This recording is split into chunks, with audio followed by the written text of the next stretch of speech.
Pemirsa, seorang preman kampung di kota Medan, Sumatera Utara terekam CCTV saat memalak dan memaksa penjaga konter mengisi dompet digital ke nomornya. Pelaku juga sempat menganiaya korban menggunakan tongkat dan melempar kursi.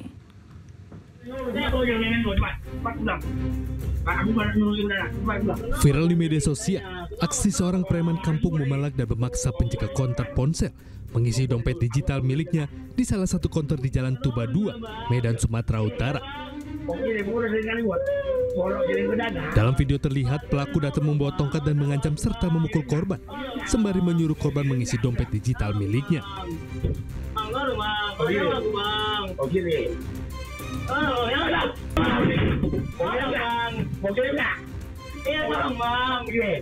Dalam hal ini, pihak kelurahan beserta Polsek Medan Area sudah menjumpai kedua belah pihak, namun pelaku tak ditemui diduga sudah kabur. Kalau yang informasi beredar ya, itu infonya top up ya, top up dana. Ya, top up dana. Tapi dia nggak mau bayar. Kalau itu belum bisa saya pastikan lagi.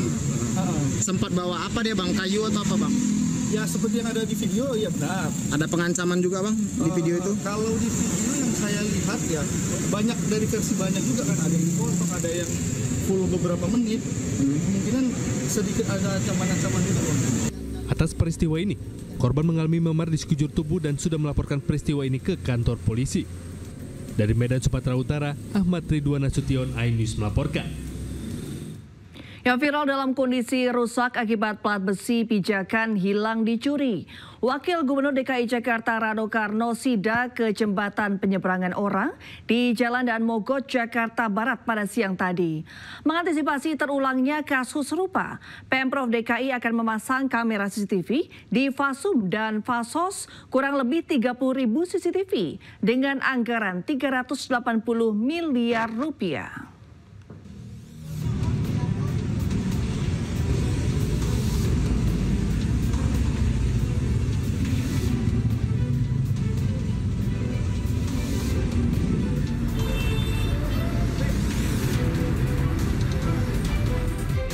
Wakil Gubernur DKI Jakarta Rano Karno Selasa siang sidak ke JPO di Jalan Daan Mogot, Grogol, Petamburan, Jakarta Barat.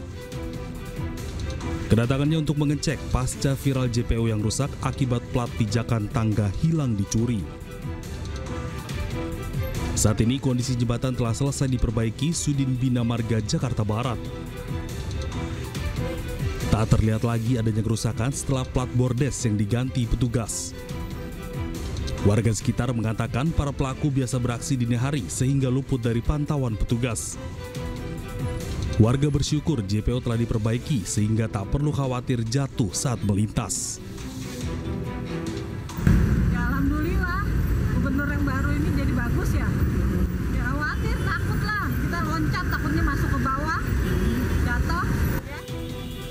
Dalam kesempatan ini, Wagub berterima kasih kepada warganet yang telah mengabari adanya kerusakan di JPO.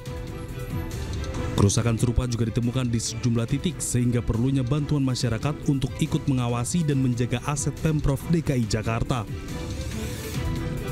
Untuk mengantisipasi terulangnya kasus serupa, Pemprov DKI akan memasang kamera CCTV di fasilitas umum dan fasilitas sosial kurang lebih 30.000 CCTV dengan anggaran sekitar 380 miliar rupiah. Saya langsung perintahkan kepada dinas terkait harus segera diperbaiki karena kepentingan ini sangat berkepentingan. Cuman memang ya setelah saya telusuri bahkan ada saksi dari orang yang jualan di sini juga. Teman-teman tahu jembatan ini atau yang dibilang bordes itu bukan karena rusak, karena rapuh, tapi ternyata istilah kata dicolong lah, dibongkar, dicuri lah. Dan mungkin Pak Kadis juga bilang, dan ya mungkin saya nggak nyebut nama, tapi artinya daerah sini cukup rawan. Ternyata kalau saya bilang kok materinya ini ternyata ini konstruksi lama.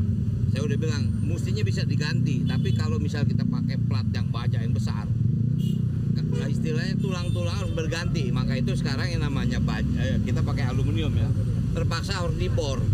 Nah dibor ini tentu saja dalam tanda kutip ya, tapi istilahnya kalau kita kan kreatif, mau dibor mau dilas, kalau mau dicolong ya bisa aja caranya kan.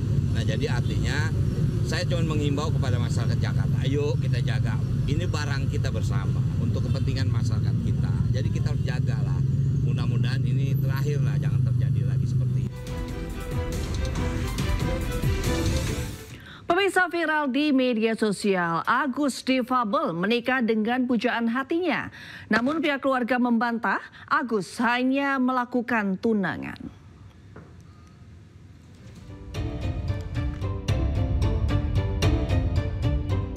Kabar Iwas menikah mencuat setelah prosesi adat pernikahan Iwas dengan pujaan hatinya beredar di media sosial.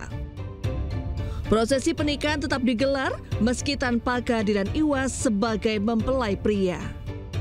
Sebagai pengganti, mempelai pria diwakilkan dengan sebilah keris dan disaksikan oleh pedanda, tokoh agama, serta keluarga kedua belah pihak. Saat dikonfirmasi, pihak keluarga menjelaskan jika acara tersebut hanya mepamit atau pertunangan secara sederhana, sementara acara selanjutnya menunggu Iwas bebas. Sebagaimana diketahui, saat ini Iwas masih menjalani rangkaian persidangan di Pengadilan Negeri Mataram.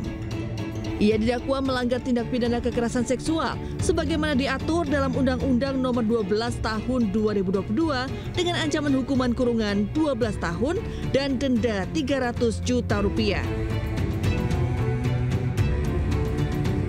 Kasus Iwas bermula saat ia dilaporkan oleh seorang mahasiswi berinisial MA ke Polda NTB.